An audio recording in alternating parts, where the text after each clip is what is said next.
Chào tất cả anh em, trên tay mình đây là con Jumbo sản xuất năm 1948 nha. Bản lề 3 chấu. Tình trạng là hàng sưu tầm chưa lên lửa nha. Có bề mặt nó có trầy nhẹ nhẹ chỗ này nè, trầy xíu rất là ít thôi. Sản xuất năm 1948, không còn hộp. Anh em mua hàng vui lòng xem thật kỹ video giúp mình nha. Đây.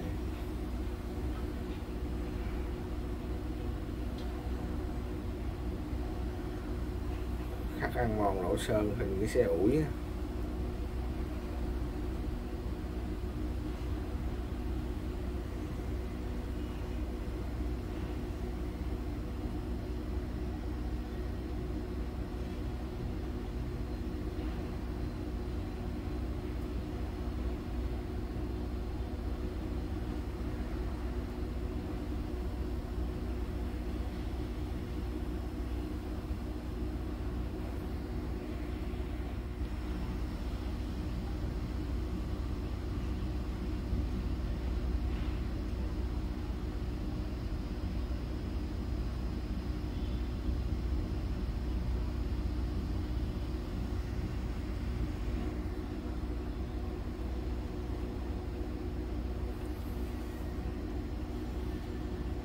Đẹp hoàn hảo luôn, chỉ cái nó bảo quản không kỹ, nó có trầy chút xíu thôi chứ không có cấn móp gì hết nha.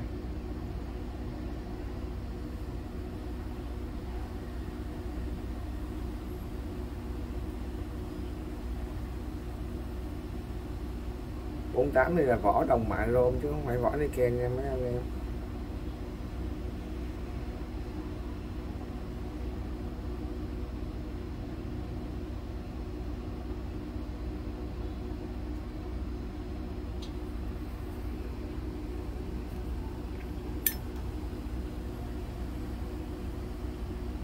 Cái buồng đốt có xước chỗ này nè, đóng mở ra nó xước xíu đó.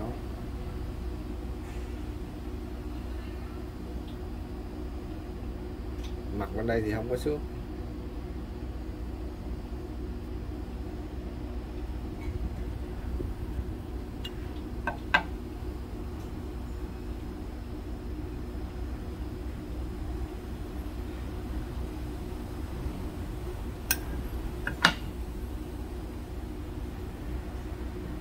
Ruột này là ruột Niken nha.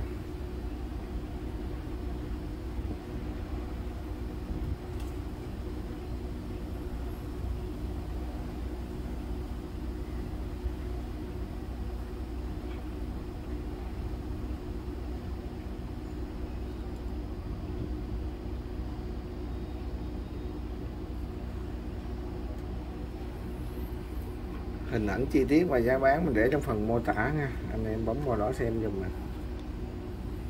Cây này mới tinh luôn, chưa có lên lửa.